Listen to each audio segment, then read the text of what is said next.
الكرام خصوصا لروحي جميع مشايخنا أينما كانوا.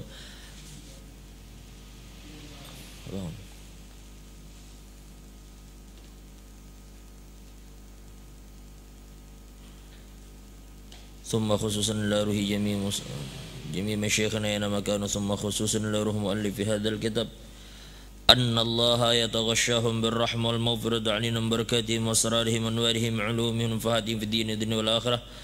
أن الله سبحانه وتعالى يرزقنا إياكم تبع الصالحين ويرزقنا محبتهم ويتوفانا على ملتهم ويشرنا بزمرتهم من غير سابقة عذاب ولا فتنة ولا محنة ولا حساب. على هذه النية وعلى كل ما نوى به سلف الصالح. وإلى حضرة النبي الفاتحة. أعوذ بالله من الشيطان الرجيم. بسم الله الرحمن الرحيم. الحمد لله رب العالمين الرحمن الرحيم مالك يوم الدين. إياك نعبد ونستعين اهدنا الصراط المستقيم صراط الذين أنعمت عليهم غير المغضوب عليهم ولا الضالين.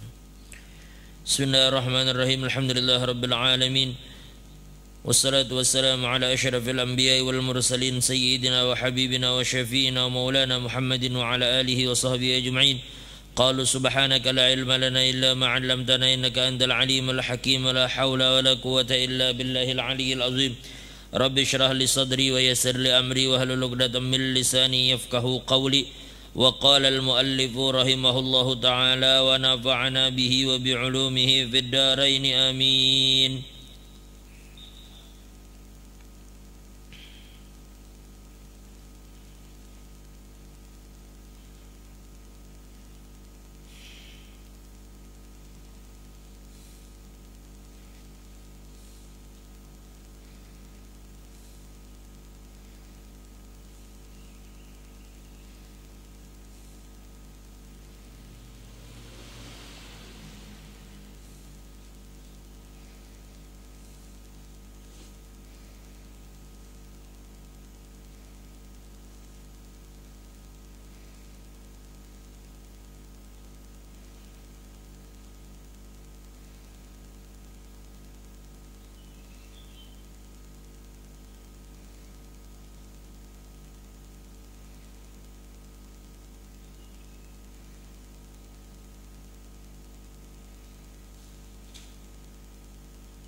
Sudah buka.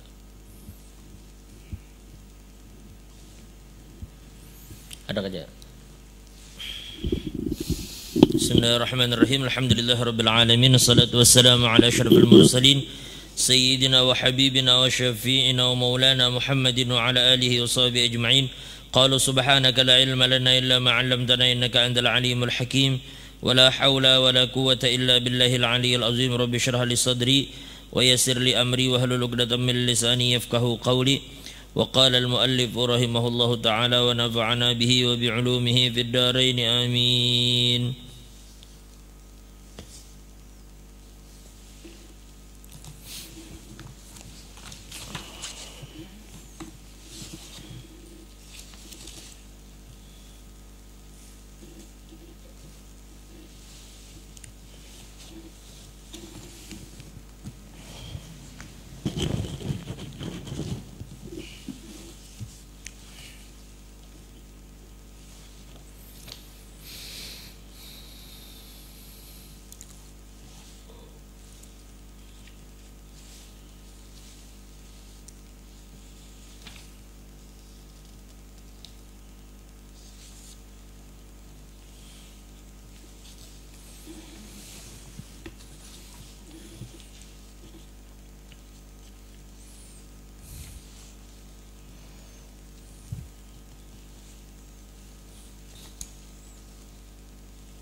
Bismillahirrahmanirrahim. Wa qala al-muallif rahimahullahu taala wa ala man tajib zakat al-fitrah. Bismillahirrahmanirrahim. Wa ala man tajibu ala kulli muslimin hurrin yamliku quta yaumil 'aidi wa lailatihi sawa'un akana dzakaran am unsa sagiran am kabiran hurran am abdan. Wa yushtaratu liwujubiha an takuna fadilatan amma yuhtaju ilaihi mimma yali. Al-awwal mu'natuhu wa mu'natu man talzamahu nafaqatuhu. Man talzamuhu nafaqatuhu. As-tsani min dainin walau muajjalan. As-tsalis min khadimin wa manzilin yaliqani bih. Fa idza lam takun fadilatan yawmal 'aidi wa lailatuhu amma yuhtajuhu min ahadi hadhihi al-umur fala zakata alayhi. Bismillahirrahmanirrahim.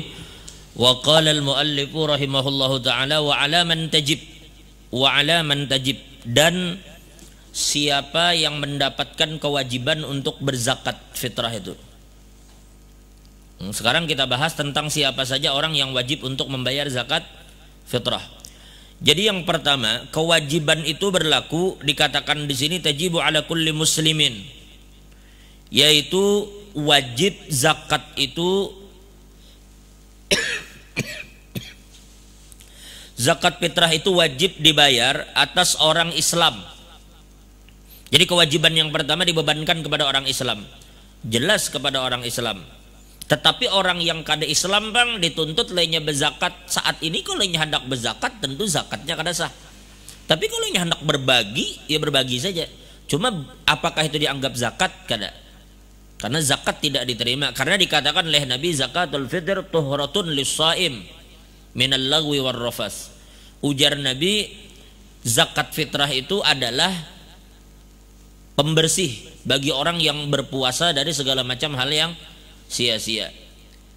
Maka kalau kita katakan zakat itu adalah tuhrah, sesuatu yang akan membersihkan, mensucikan orang yang berpuasa, maka tentu tuhrah itu hanya layak bagi orang-orang yang beriman. Makanya dikatakan yang pertama kewajiban zakat bagi orang Islam. Tetapi menurut mayoritas ulama, orang yang tidak Islam tetap di akhirat akan dituntut terhadap kewajiban-kewajiban yang diberikan kepada orang muslim sekalipun di dunia. Di dunia memang mereka tidak lakukan. Orang Islam sholat mereka tidak, orang Islam puasa mereka tidak, orang Islam berzakat mereka tidak. Tetapi di hari kiamat mereka akan dituntut atas semua itu. Jadi jelas yang pertama bahwa kewajiban zakat adalah bagi orang yang Islam. Yang kedua, wa min hurrin, yaitu orang yang merdeka. Sudah untuk ini kita kada usah bahas, toh sekarang kada ada lagi budak lah. Kemudian yang ketiga, yamliku quta yaumil 'id wa lailatih. Nah ini perhatikan baik-baik. Yang ketiga, kewajiban zakat fitrah itu berlaku bagi orang yang memiliki kelebihan harta dari apa yang mesti dia makan di hari raya dan malam harinya. Makanya kita tidak katakan zakat fitrah wajib bagi yang mampu. Karena apabila kita gunakan kalimat mampu, karena orang salah memahami kalimat ini.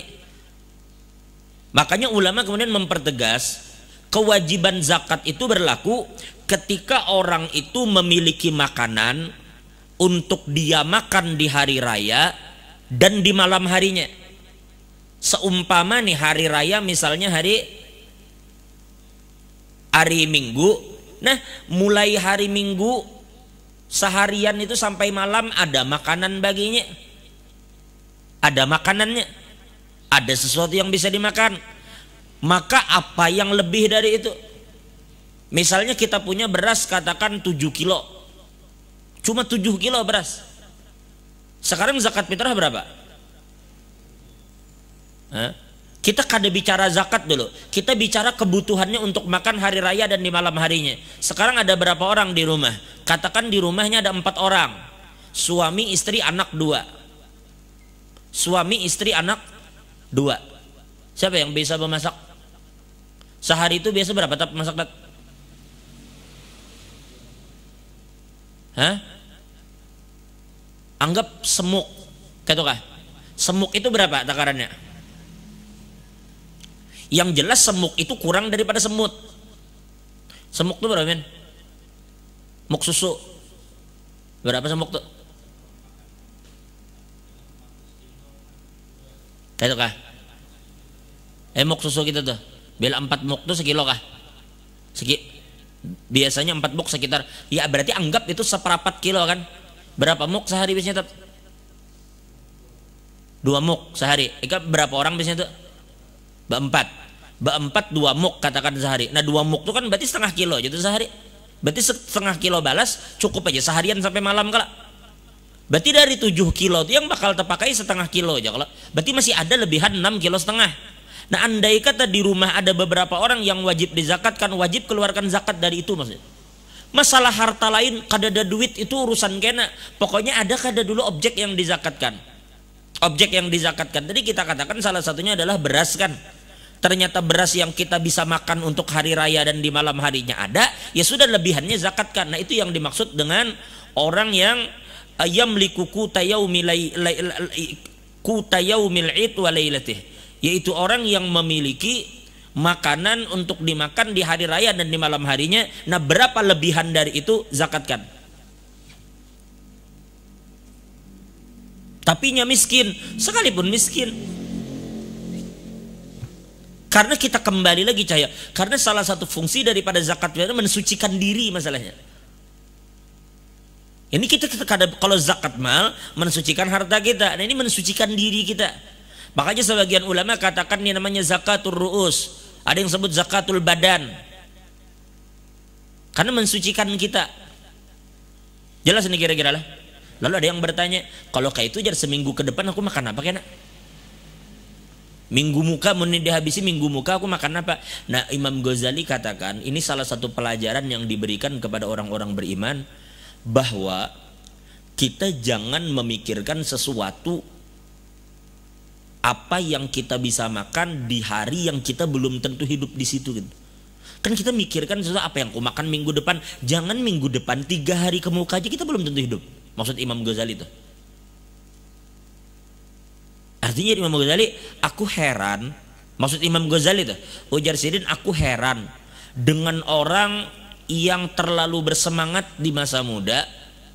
Lalu ketika ditanya, sampai maksud Imam Ghazali ini meninggalkan kewajiban. Kada ingat lagi sembahyang duhur, kada ingat lagi sembahyang asar. Ketika ditanya, kenapa kamu begitu berhimat berusaha, begawi sampai yang wajib tertinggalkan? Ujarnya, aku hendak mencari bekal supaya kena di masa tua santai aja lagi. Emang bagi sebagian orang masuk akal, inya bekerja keras di waktu muda supaya di waktu tua inya santai. Maksudnya kayak itu. Begitu umur 50, umur 55 pensiun, tabungan banyak, menikmati masa pensiun. Ujar Imam Ghazali, sekarang siapa yang jamin inya bakal hidup sampai pensiun? Banyak sekarang orang mati sebelum pensiun. Masa ketikanya berjibaku untuk mencari nafkah, di situ inya mati banyak. Berarti jadi Imam Ghazali, inya terlalu memikirkan sesuatu yang belum tentu inya temui. Pasti inya hidup sampai umur 50-60, belum tentu. Tapi menghadapi hari kiamat itu pasti. Menghadapi hari akhirat pasti. Maksud Imam Ghazali, kalau jua mencari bekal, baik cari bekal segini hidup di akhirat, daripada mencari bekal di umur 60 yang inya belum tentu temui. Maksud Imam Ghazali gitu. Dan itu mengajarkan kita aja ya. Artinya makanya dalam sebuah hadis, Nabi SAW katakan, kan diriwayatkan di antaranya Imam Tirmidzi, Nabi katakan, man asbaha aminan fi sirbih. Kemudian apa jalan Nabi? Aminan fi sirbih itu maksudnya barang siapa, anggaplah kita nih bangun pagi gini lah, bangun pagi. Kemudian aminan fi sirbihi, kemudian dirinya, keluarganya, masyarakatnya aman gitu nih, aman nggak? Aman. Kemudian ujar Nabi, wa mu'afa fi jasadih, dan kemudian badannya sehat. Udah, kita ini aman, keluarga aman, kemudian masyarakat aman, begitu bangun badan sehat. Kemudian ujar Nabi, wa indahu qutu yaumihi, dan dia memiliki sesuatu yang bisa dimakan di hari itu. Ada yang bisa dimakan. Pertama, apa tadi? Kita, keluarga kita, masyarakat kita aman. Yang kedua, awak kita sehat. Apa lagi? Yang ketiga, ada sesuatu yang bisa dimakan di hari itu. Ujar Nabi apa? Ujar Nabi, hizat dunia, hizat lahud dunia bihadzafiriha. Maka seakan-akan Nabi dunia itu jadi miliknya sudah. Seakan-akan dunia ini terkumpul di dirinya. Paham maksudnya? Artinya tinggal kita bersyukur aja lagi. Amun memikirkan supaya rumahku kayak rumah Sidin, bah itu kado semikirkan itu. Kan orang berpikir rumah ganal bahagia mana, belum tentu nah rumah ganal itu bahagianya. Kan maksud Nabi apalagi dah, apabila kita, keluarga, masyarakat aman, kada saling menyakiti antara satu dengan yang lain, anak bakti aja lawan orang tua, bini bakti aja lawan laki, kurang apa lagi. Mbah tuh awak sehat pulang, kada garing. Mbah tuh sagan makan hari itu ada, kawa makan masih. Udah jadi dunia jadi milik ente bahasa kita. Izzat lahud dunya bihadzafiriha.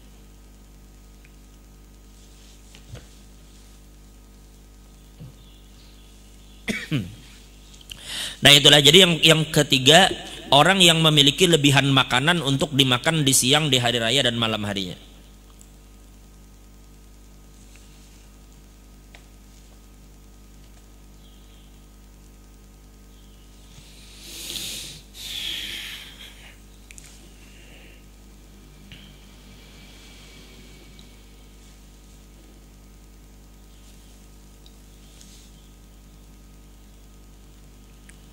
Jadi kita ulang sekali lagi, syarat daripada orang yang membayar zakat fitrah itu yang pertama Islam, yang kedua artinya maksudnya syarat wajib lah, syarat wajib.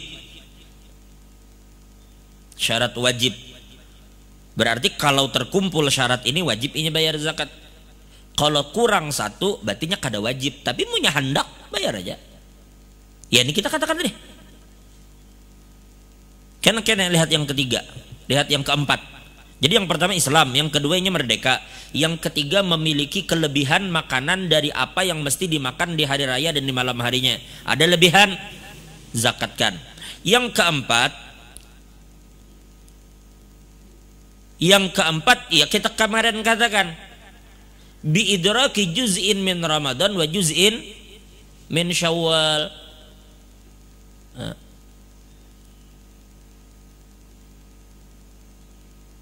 Yaitu orang yang bertemu dengan Ramadan meskipun sesaat dan bertemu dengan Syawal. Makanya kemarin sudah kita bahas, lihat pembahasan sebelum ini, kita katakan apabila ada orang tua yang meninggal tanggal 30 Ramadan habis asar, berarti kan dia tidak bertemu dengan malam hari raya, ya, tidak bertemu dengan tenggelamnya matahari di hari terakhir bulan Ramadan. Maka wajiblah si kakek ini dibayarkan zakat meninggal asar bulan Ramadan. Kada wajib. Tapi kita ingin bayarkan zakat, boleh lah Ansari? Boleh. Artinya kalau wajib, wajiblah. Kada wajib. Tapi kalau kita mau bayarkan, bayarkan. Paham lah? Sama contoh kita buat kemarin, bagaimana jika anak lahir di malam hari raya? Malam hari raya baru anaknya lahir, maka kita katakan menurut mazhab al-Imam Syafi'i dan juga mazhab di dalam Imam Ahmad dan juga salah satu pendapat daripada Imam Malik mengatakan bahwa bila bayi lahir di malam hari raya kada wajib dizakati, kada wajib.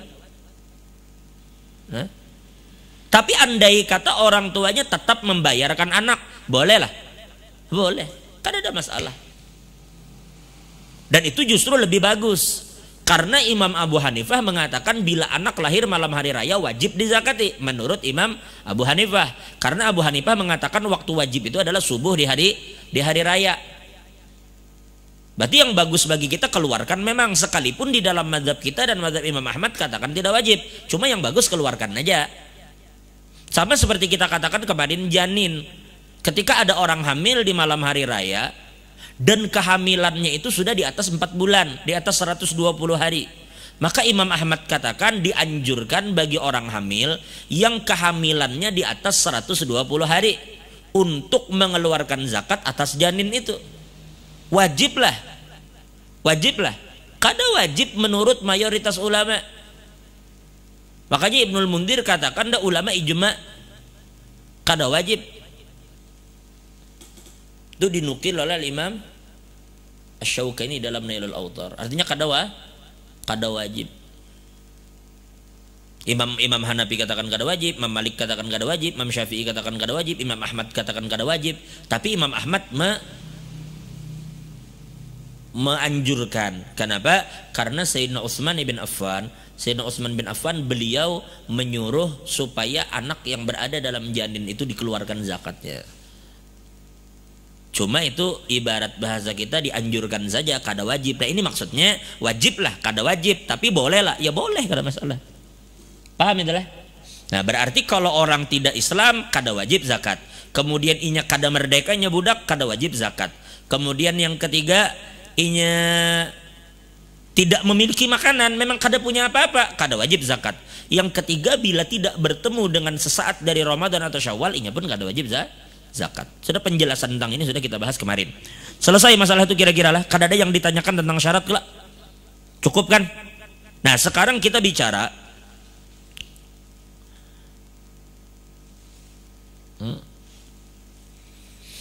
pertama, kita katakan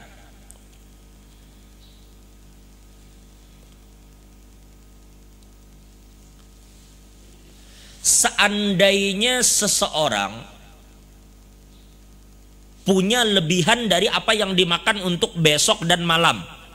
Kan hari raya esok, kalau dengan malamnya ada makanan, ada. Kemudian ada sisa, tapi di saat yang sama kita ada utang. Paham? Utang ini memang kita harus memilih. Kalau kita punya duit untuk bayar utang dan kita masih punya lebihan untuk zakat, kita kan bakal ada masalah kalau kayak itu. Yang jadi masalah kita harus memilih. Di saat yang sama kita dituntut untuk zakat, di saat yang sama kita mesti bayar utang. Lalu bagaimana hukumnya? Lalu kemudian Al-Imam Ibnu Hajar mengatakan, ujar Imam Ibnu Hajar Al-Haytami, apabila ada seseorang yang mesti membayar utang, yang kewajiban bayar utang dibersamaan dengan datangnya waktu bayar zakat, maka di saat itu wajib hukumnya membayar utang. Waktu bayar utang telah tiba dan memang harus saat itunya bayar. Di saat yang samanya mesti berzakat, maka utang nanginya bayar. Itu pendapat Imam Ibnu Hajar. Nah, jelas lah. Tetapi ujar Imam Romli bilang, ujar Imam Romli, kalau utangnya masih lawas. Kan Ibnu Hajar katakan, pokoknya bila ada utang, duit itu bayarkan ke hutang. Jangan digunakan untuk zakat. Karena ini berarti kada mampu namanya itu. Kalau nya kada mampu, kewajiban kada berlaku baginya. Maka duit itu gunakan bayar utang, cayo. Jelas lah. Tapi ujar Imam Romli, ujar Imam Romli, kita lihat dulu. Kalau utang ini ternyata masih diberi tempo, masih lawas, sekarang nih tiba kewajiban kita untuk berzakat. Sedangkan utang orang masih beri tempo, katakan bulan depan dilunasi atau 2 bulan lagi dilunasi. Dan kita yakin dalam 1 atau 2 bulan ke depan kita bisa kok bayar utang. Insya Allah. Maka ujar Imam Romli, duit ini atau makanan ini bayarkan ke zakat. Kalau kita masih diberikan waktu atau tempo untuk membayar utang.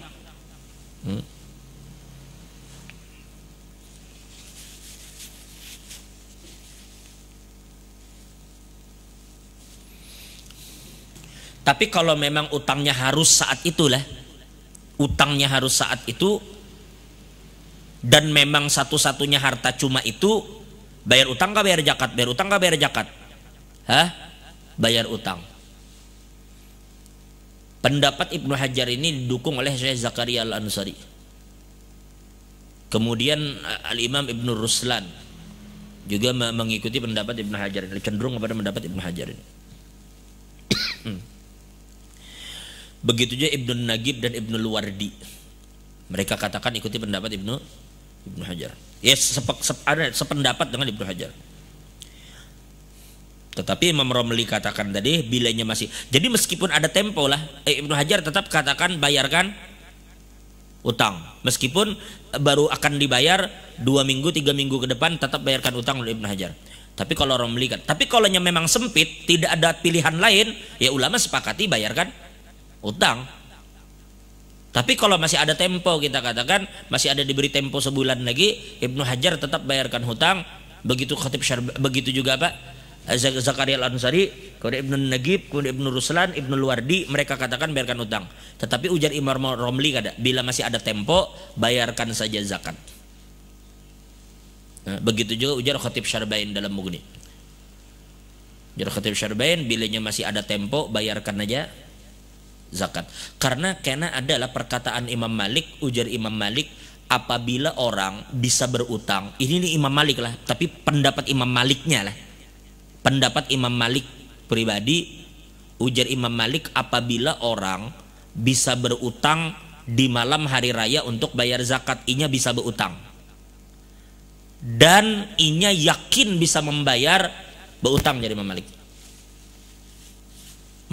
Bahkan ada riwayat yang datang Imam Malik katakan apa jadi Imam Malik kalimatnya itu, wajib alaihi ayyaqtarid, wajib baginya berutang. Kalau kada khilaf kayak itu kalimat Imam Malik. Artinya Imam Malik menunjukkan wajib.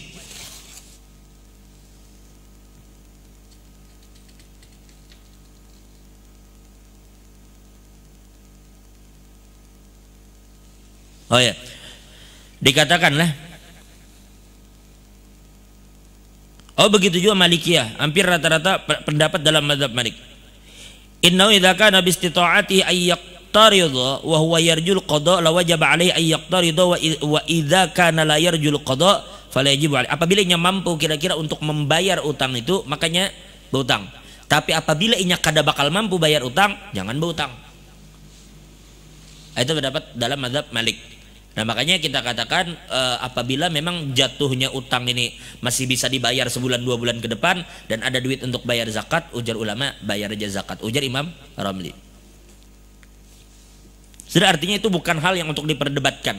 Intinya mereka memiliki pendapat seperti itu dan boleh bagi mukallid atau orang seperti kita bertaklid kepada mereka. Apakah kita ikuti Imam Ibnu Hajar yang mengatakan tidak bayar zakat dan dibayarkan utang, atau kita ikuti pendapat Imam Ramli yang mengatakan bayarkan zakat dan utang ditunda jika memang diperkenankan untuk menunda bayar utang.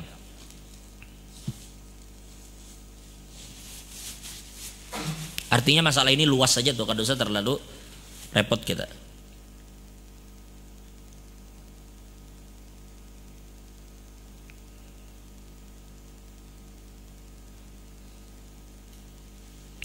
Kesimpulannya ulama katakan apabila harta yang dimiliki seseorang itu lebih kecil dari jumlah utang, berarti jumlah utang lebih banyak daripada harta kan? Kita punya harta cuma sebagian besar hasil hutangan. Nah inilah akhirnya ini hidup banyak duit tapi hasil hutangan. Makanya Nabi sudah katakan bila ente bangun, kemudian ente aman, keluarga aman, masyarakat aman, badan sehat, apalagi makanan di hari itu ada, sudah dunia jadi milik kita. Harus bersyukur aja. Tapi pun andai katanya punya harta tapi hasil berutang dan utangnya lebih besar dari jumlah hartanya, menurut qaul qadim di dalam mazhab al-Imam Syafi'i, inya kada wajib berzakat. Itu qaul qadim Imam Syafi'i.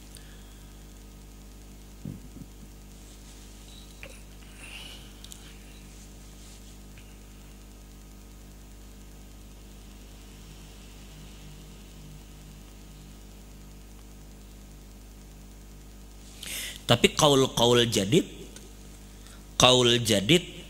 kadalah meskipun inya punya utang, inya tetap berzakat. Itu qaul jadid Imam Syafi'i. Jadi kalau Anda punya utang, misalnya Anda berdagang, baru berdagang modalnya berutang, ya lah, ataupun berutang, berarti kan banyak utang nih. Tapi di saat yang sama aku punya usaha, Maka menurut qaul jadid dan pendapat yang dipilih oleh mayoritas ulama, ini tetap berzakat, tetap berzakat.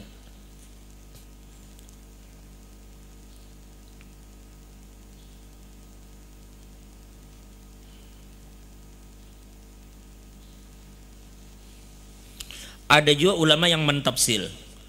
Apabila zakatnya itu zakat emas, zakat perak, zakat jual beli, bilanya punya utang, utang mencegahinya dari zakat. Ada pendapat yang mentafsil lagi. Cuma mayoritas ulama Syafi'i katakan bilanya berutang, masih ada utang, tetap utang itu tidak mencegahinya dari zakat. Itu qaul jadid dan pendapat mayoritas ulama Syafi'i. Baik, itu disebutkan dalam Hasyiyah Bughiyatil Mustarsyidin. Di dalam Hasyiyah Bughiyah, bukan di dalam Bughiyahnya, tetapi di dalam Hasyiyahnya. Nah, Bughiyatul Mustarsyidin itu fatwa Abdurrahman masyhur, tetapi karena ada Hasyiyahnya lagi, Hasyiyah Bughiyah Mustarsyidin. Baik, jelas tuh kira-kira Ansarilah. Kemudian sekarang ada yang bertanya lagi. Kita katakan tadi bahwa orang apabila Islam memiliki kemampuan, ada makanan yang dimakan di hari raya dan di malam harinya wajib zakat. Tapi kalau harta pas-pasan bang, macam apa?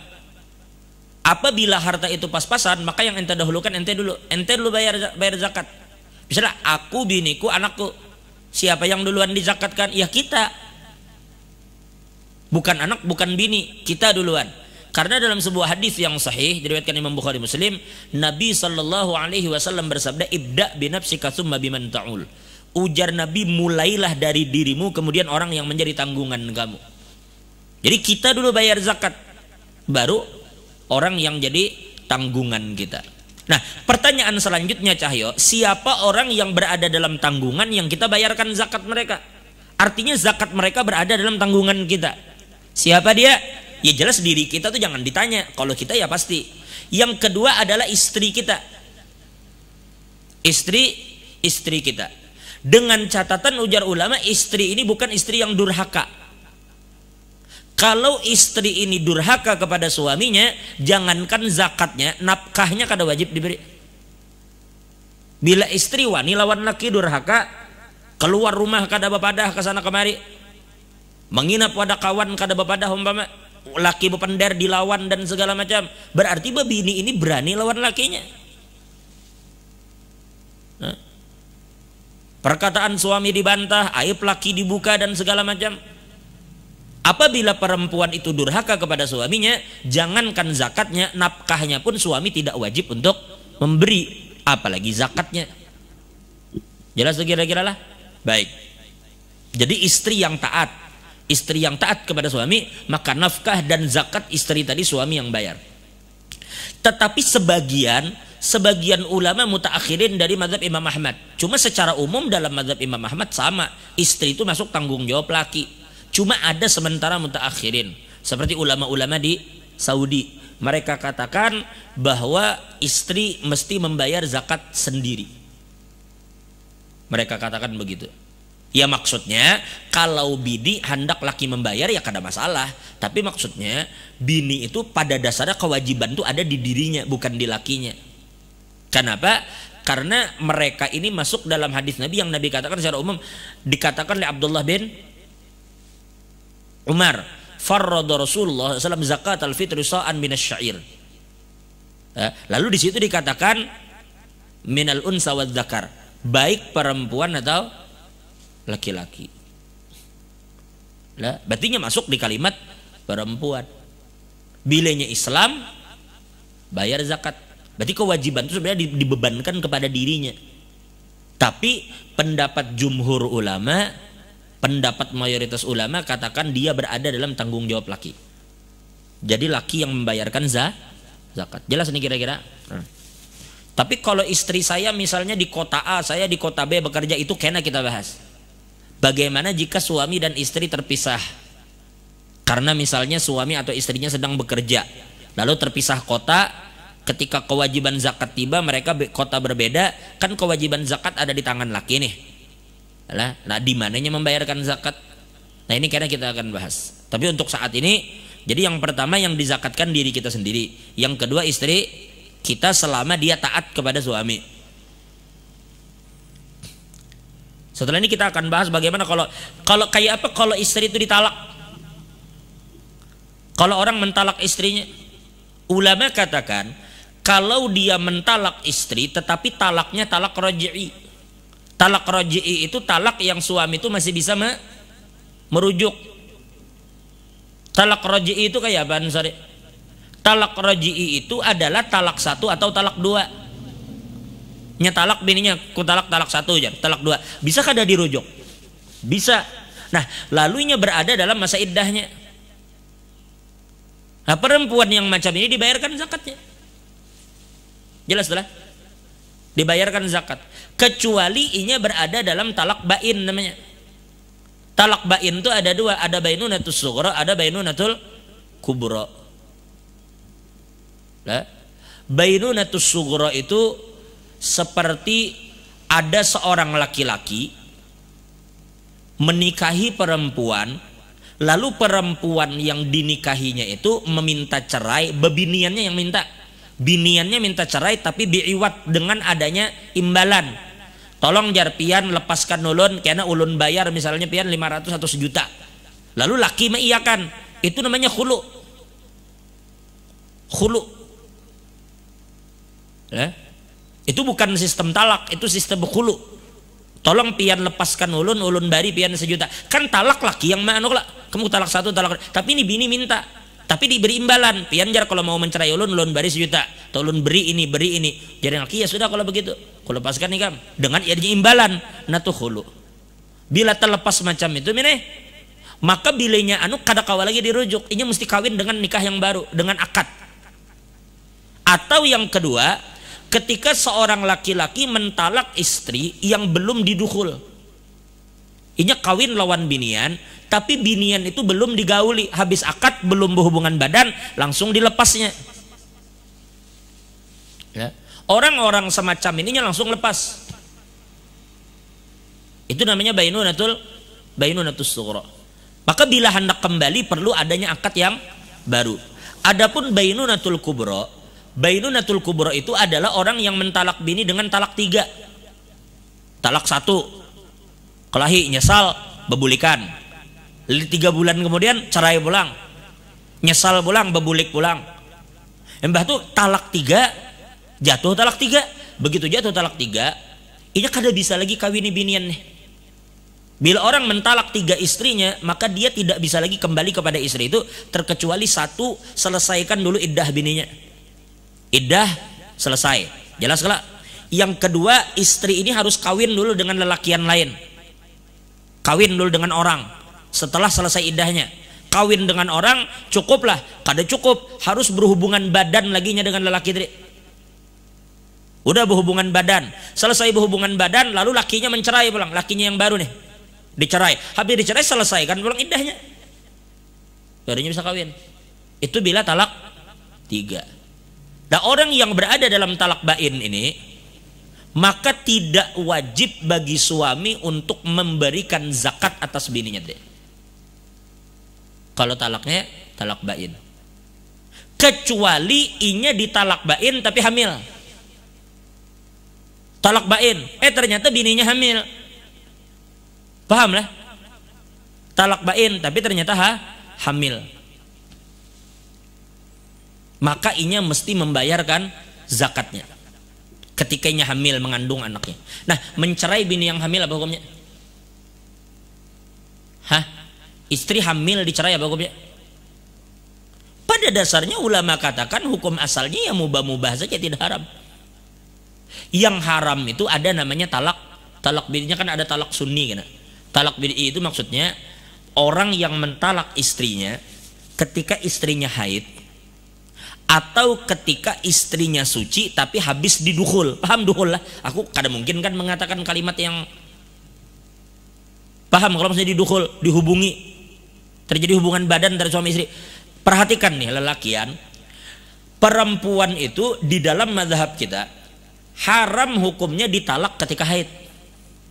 Yang kedua, suci tetapi habis terjadi hubungan badan, itu haram ditalak. Tetapi talak jatuh,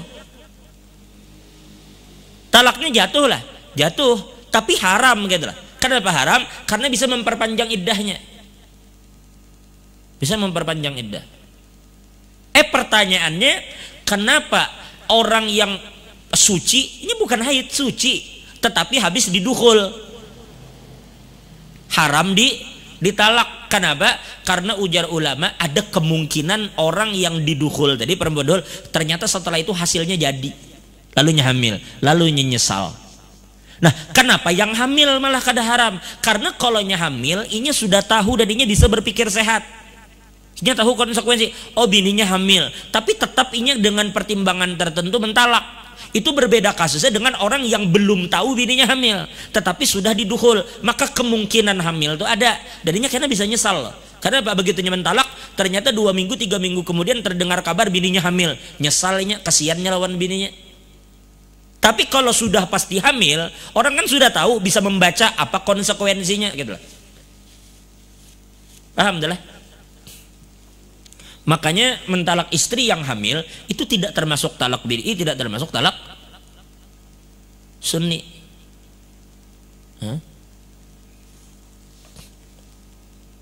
Seperti mentalak perempuan yang sudah menopause, itu bukan bid'i, bukan sunni. Atau kawin dengan bebinian yang belum haid, belum haid lagi binian kawininya. Nah, macam itu tuh, jelas tuh kira-kira lah. Oke, kenapa jauhnya jadi bab talak? Kesimpulannya, apabila orang punya istri, istri wajib dibayarkan zakatnya, suami yang menanggung selama istrinya tidak durhaka. Lalu ada yang bertanya, kalau dia bercerai dengan istrinya di bulan Ramadan, apakah dia wajib bayarkan zakat istri yang dicerai? Kita lihat, kalau dia mencerai istrinya talak 1, talak 2, berarti masih bisa rujuk, masih dalam masa iddahnya, maka suami bertanggung jawab atas zakat istrinya. Hukumnya sebenarnya hukum bini. Kalau orang masih talak 1, talak 2 itu hukumnya hukum bini, cumanya kada boleh berhubungan badan ya. Diam gininya masih laki nyiapkan wadah. Misalnya ada rumah, bebinian itu cuma dipisah wadahannya aja, tapi nya tetap bertemu. Ya memang agama tuh menyuruh kayak itu, tetap bertemu supaya karena laki ini hati itu jadi lebih ringan. Kemudian tiba-tiba ada penyesalan kenapa jadi marah ini, diharapkannya bakal rujuk kan sebenarnya. Makanya jangan juga kemudian mentang-mentang ditalak laki talak 1 langsung pulang ke rumah orang tua. Oh, kada kayak itu sebenarnya. Justru agama itu masih mendorong supaya kembali. Ya.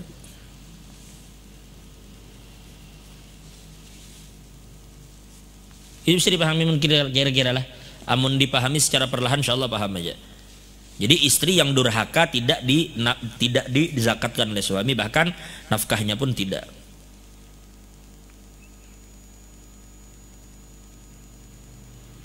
Kemudian yang ketiga, itu jelas saja di dalam muhadzab ke mana jelas saja, atau dalam syarahnya.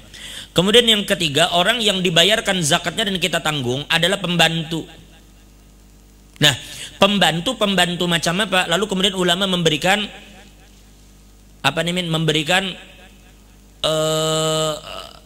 rincian. Apabila pembantu itu adalah pembantu yang memang memiliki gaji tetap, apapun dia, maaf, apakah dia membantu mengurusi anak macam babysitter, atau hanya membantu rumah tangga dan segala macam, apabila dia telah diberikan gaji tetap, kita beri misalnya 2,5 juta sebulan, atau 3 juta, atau 3,1 juta atau sekian, maka tanggung jawab zakat berada di perempuan itu tadi, si pembantu tadi, bukan kepada majikannya, jika dia telah diberikan gaji yang menetap. Jelas? Tapi bila pembantu itu benar-benar membantu dengan tenaganya, ya wayah diberi duit, wayah kada, inya berkhidmat membantu di situ, maka zakat si perempuan tadi majikannya yang tanggung. Bilanya kada diberikan gaji tetap, maka tuannya yang tanggung. Nah, yang ketiga, bila ternyata perempuan ini terikat dengan pernikahan, si pembantu tadi, asisten rumah tangga tadi, inya punya suami, maka sudah suami yang nanggung, suaminya yang tanggung. Jelas sampai sini? 3 sudah. Kalau diri kita sendiri, istri kita, kemudian orang yang membantu kita tetapi dia tidak diberikan upah dengan tetap, artinya wayah dibari, wayah kada gitu. Yang keempat, Yang keempat,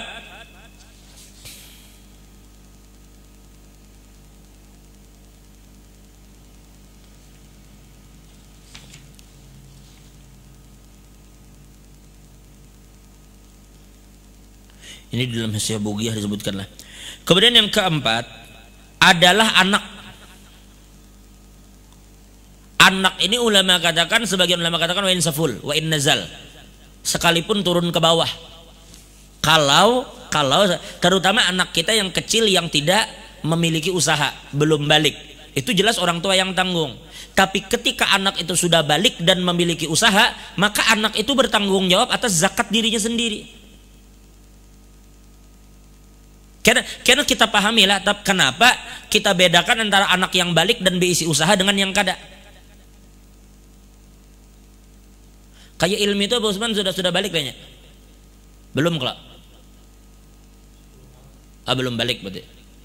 Masih umur 9-10 mungkin belum baliknya. Nah berarti kan tuh anak belum balik. Nah itu masih Abu Usman kira nang mano menjakati.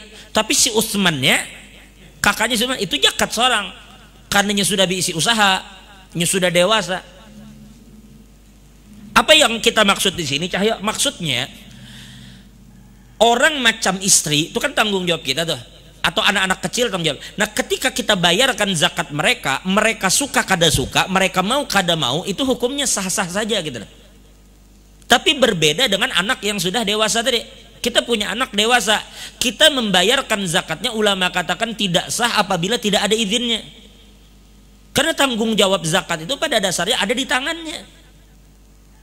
Jadi perbedaannya adalah apabila itu istri kita atau itu anak kita yang kecil, kita berhak untuk mengeluarkan zakat mereka meskipun mereka kada tahu. Atau bahkan mereka kada mau.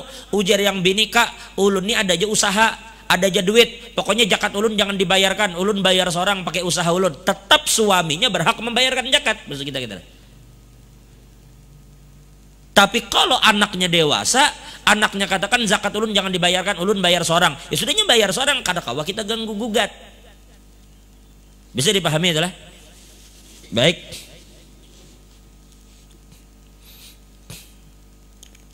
Jadi kita katakan tadi, yang pertama dirinya sendiri, istrinya, pembantunya, selama pembantunya itu tidak diberikan gaji yang tetap. Kemudian yang keempat anaknya yang kecil. Nah kemudian diantaranya adalah orang tua kita. Jika memang orang tua kita tidak mampu mereka membayar zakat untuk diri mereka sendiri, kita yang turun tangan membayar zakat mereka. Bahkan kalaupun mereka mampu, bagus sih kita katakan bah ulun minta izin lah untuk zakat piani ulun kena nang bayarkan.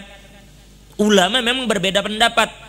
Ada pendapat ulama di dalam mazhab kita katakan bahwasanya kita memang memiliki hak mutlak terhadap orang tua. Tapi ada memang sementara ulama lain katakan memang orang tua itu ditunggu dulu apakah mereka tidak mampu atau ada izin mereka jika mereka mampu. Ada yang katakan begitu. Memang pada dasarnya lah ulama katakan sebenarnya kada boleh kita katakan orang tua kada mampu, karena mestinya orang tua itu harus terus mampu dengan mampunya anak. Kada bisa kita katakan orang tuanya kada mampu tapi anaknya mampu. Kayak apa kayak itu? Karena jelas orang tua itu berada dalam tanggung jawab anak.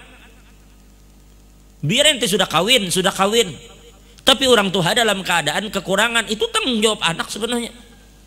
Bahkan dalam urusan nafkah, umpama mama kita kadada, mamanya kadada, ninggal mamanya, mama kandungnya, lalu bapaknya kawin lagi, berarti mama tiri kalau namanya teman, mama tiri namanya. Tapi bapak ini kada mampu kesian, kada mampu nang begawe itu, kada mampu mencari nafkah, cuma kawin urusan lain kan, kawin sidin lawan binian, ternyata sidin kada mampu, tapi telanjur sudah kawin. Bahkan nafkah bini sidin itu kita yang tanggung jawab. Nafkah bini bapak, artinya maksud bini bapak itu mama tiri. Mama tiri itu berada dalam tanggung jawab kita nafkahnya apabila bapak kita kada mampu. Kayak itulah. Hanya kita katakan ayah dan ibu itu kita yang membayarkan zakat mereka. Itu disebutkan dalam Ghayatul Muna. Ghayatul Muna itu adalah syarah paling besar dari kitab Safinatun Najah. Nah, kitab Safinah itu kan banyak syarahnya. Ada Kasyifatus Saja, ada Nailur Raja. Yang paling ganal Ghayatul Muna. Ghayatul Muna itu memang hampir isinya itu banyak mengutip dari kitab Mughni. Isinya itu boleh kita katakan ambilannya dari kitab Mughni. Ghayatul Muna itu.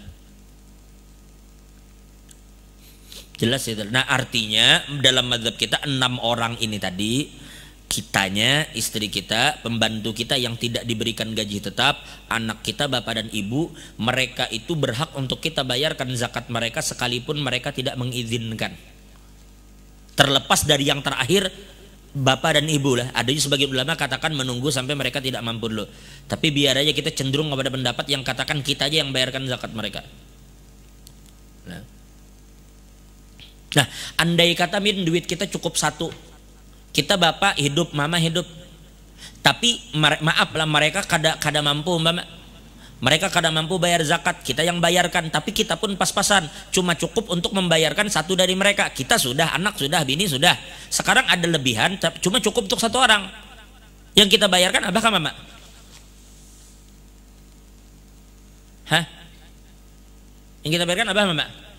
Abah. Yang kita bayarkan abah. Kenapa? Karena ujar ulama, zakat ini tata'allaq bil izzah, berkaitan dengan kemuliaan. Sedangkan nafkah tata'allaq bil hajah. Ketika kita bicara nafkah, nafkah ini kaitannya dengan kebutuhan. Kalau ada orang yang harus kita nafkahi, satu bapak atau mama, misalnya harus memilih, mereka terpisah misalnya, lalu apakah menafkahi mama atau bapak dulu di saat duitnya cuma pas-pasan? Maka ulama katakan untuk nafkah mama duluan. Karena bapak dianggap lebih kuat. Karena ujar ulama nafkah tata'allaq bil hajah. Karena nafkah ini kaitannya dengan hajat. Bila sudah nafkah maka mama duluan. Tapi zakat tata'allaq bil izzah. Apabila zakat itu kaitannya dengan kemuliaan. Dalam hal ini bapak didahulukan.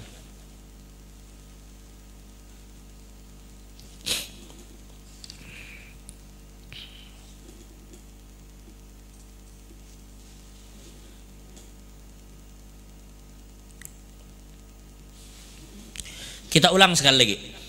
Apabila ada anak yang sudah dewasa, sudah balik, sudah punya usaha, lalu anak itu ingin dibayarkan zakat oleh bapaknya. Padahal anaknya sudah bekerja, tapi bapaknya tetap kayak, oh itu anakku, aku aja yang bayarkan. Bolehlah. Bolehlah ayahnya bayarkan zakat untuk anaknya yang sudah dewasa. Boleh dengan adanya izin si anak. Boleh dengan adanya izin anak. Tapi untuk anaknya yang kecil, oh kada perlu izin.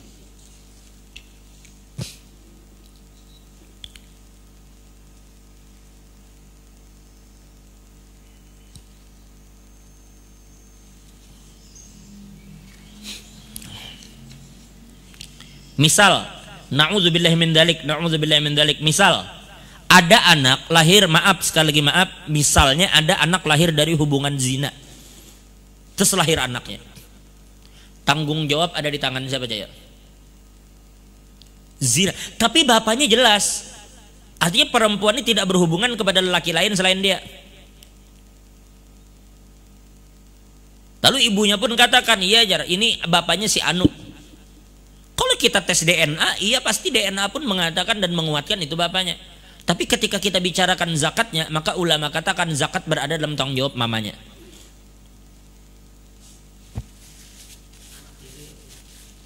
Kayak apa tuh?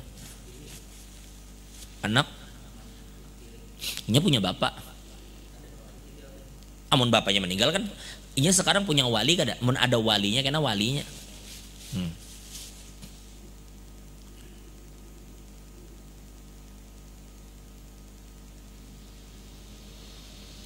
Tapi hal-hal kayak itu kan kada terlalu berat juga sebenarnya.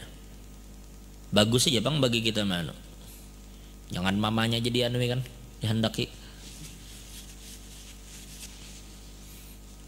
Cuma itu bukan anu pokok lah.